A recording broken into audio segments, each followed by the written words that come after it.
2 fouls that have been called on the Lakers during the series. Lakers head coach J.J. Redick shared his thoughts on the officiating through the first 2 games of the West semis. JJ, you got a technical in the first half. Multiple players had really long, extended conversations with refs. What was sort of at the core of those frustrations tonight?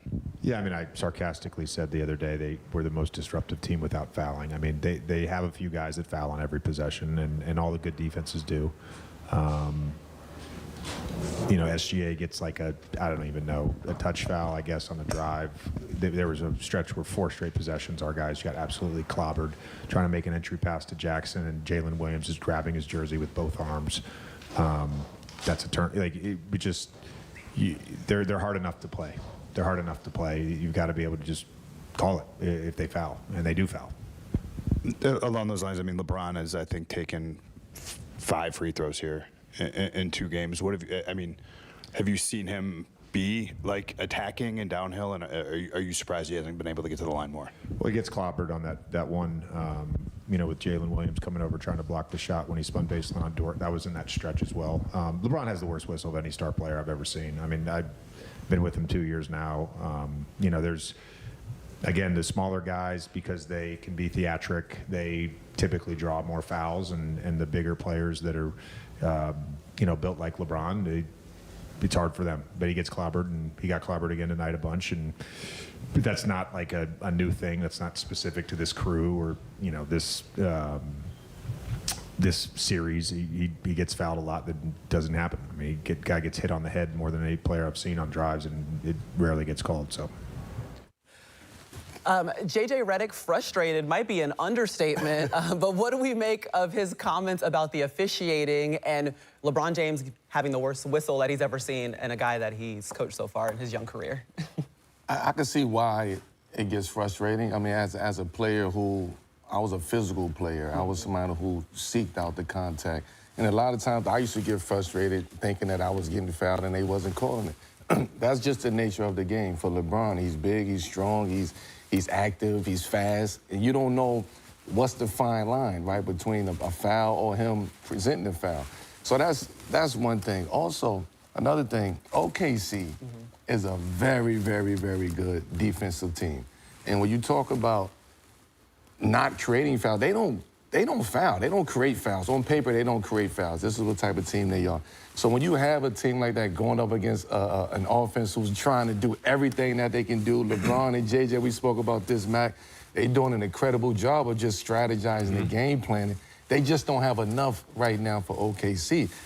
OKC understands we can foul, we can play aggressive. They're not going to call it the whole game. If they call it early, they might not call it late. They're going to play the same way. So it's frustrating for, you know, the Lakers, again, who's trying everything and throwing everything at OKC and feel like they're not getting the calls. It's not much that I could say. There's a comment that you made off camera that I'll let you say, but you said it's their turn. But I'll let you elaborate more on that. But I agree. This is a very good defensive team with the hit-first mindset.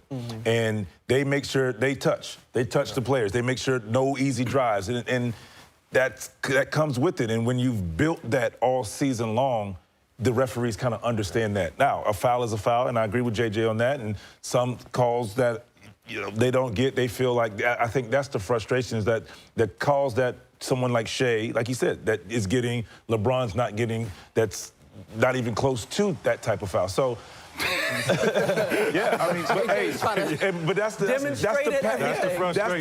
and that's the passion of JJ too. He's a former player. He's very passionate. He'll say what he has to say, and he'll do whatever. You know, he's a player's coach. He'll do whatever he needs to do to get his point across. But like, it's just, you know, we've played against some superstars like Kobe. Yeah. You know, MJ understood what they can get away with. Yeah.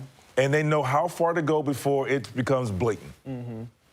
So, OKC, I think, is a very physical defensive team, and you alluded to it. I think what they do, they establish themselves first, right out the gates, on how they want to play, and that's being physical. And I think you, as a referee, you understand that this is how they play. This is their identity, and you can't call all the fouls. But when you're the champs, you get A little bit more. when you're the champs, you get a little bit more leeway. And this has been going on for such a long time. Go back to Shaq. Like, Shaq was like LeBron. I felt like if somebody that size, that aggressive, should be shooting 12 to 15 free throws a night, right? That is a given because of the style of play. Felt like Melo was a guy that should be at the top of leading in free throw shooting because of how they play. I played with Dwight, the same thing. Right. That was our frustration. We felt every time he got the ball in the paint, he was probably getting fouled. Yes. Yeah. So you have to decipher what. Yeah, I got you're typically going to get away, you being a great team, you're going to get away with a lot of stuff. I remember in our Dallas series in 05 against the Mavericks, Jeff Van Gundy had one of the biggest fines in NBA history. I think somebody has overturned that, but he had one of the biggest fines in NBA history because he were talking and complaining about how the refs was reffing against Yao Ming, which he was getting in foul trouble every single game. I don't know if it was a trend. That's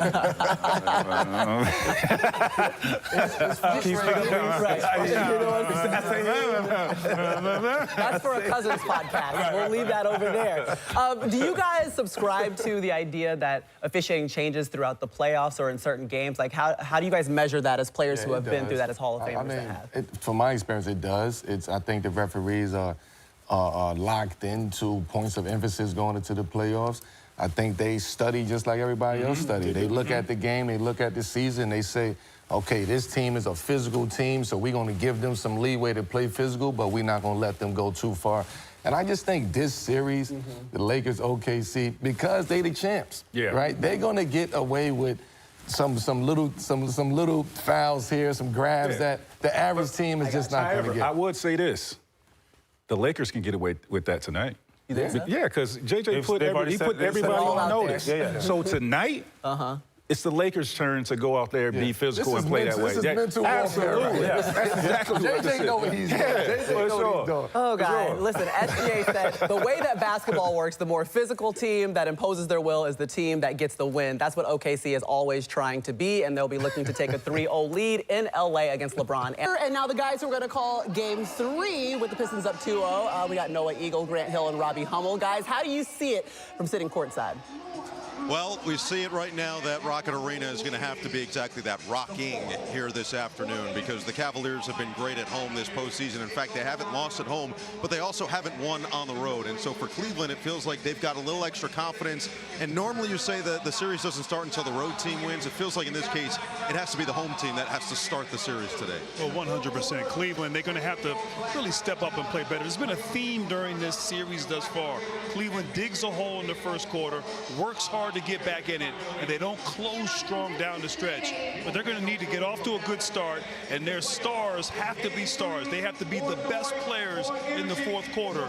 That's Donovan Mitchell, and James Harden has to play better as well. He's talking about stars, and Robbie, it always feels like the hardest jump to take is from player to all-star to eventually superstar, but Cade Cunningham right in front of our eyes is turning into Well, that. and speaking of the fourth quarter, he's been the best player in this series in these fourth quarters. He's been phenomenal all playoff series long, but he's getting a good amount of help. Even though Duran has had his struggles, how good has Duncan Robinson been? How good has Tobias Harris been? How about Dennis Jenkins? They've had a bunch of guys really step forward. The defense has been consistent, but the shooting for Detroit, 14 made threes in game 2. We'll see if that travels here on the road, what's going to be a tough environment this afternoon. Tough environment. Cleveland's going to have to play into it as much as they possibly can. They've got to find a way to get into this series, make it 2-1, and not fall down to that deadly 3-0 disadvantage. We'll see what happens. Tip off straight ahead, guys. All right, appreciate it, guys. Have an excellent call. That's going to be Game 1 of our playoff slate. That tip-off is set for about 3:12 Eastern time in Cleveland. And then our slate's going to continue later tonight, though. You get SGA and the Thunder. They will be taking on the Lakers. They've got a 2-0 lead, but they're headed to LA. That coverage of that game will start at 8:30 Eastern.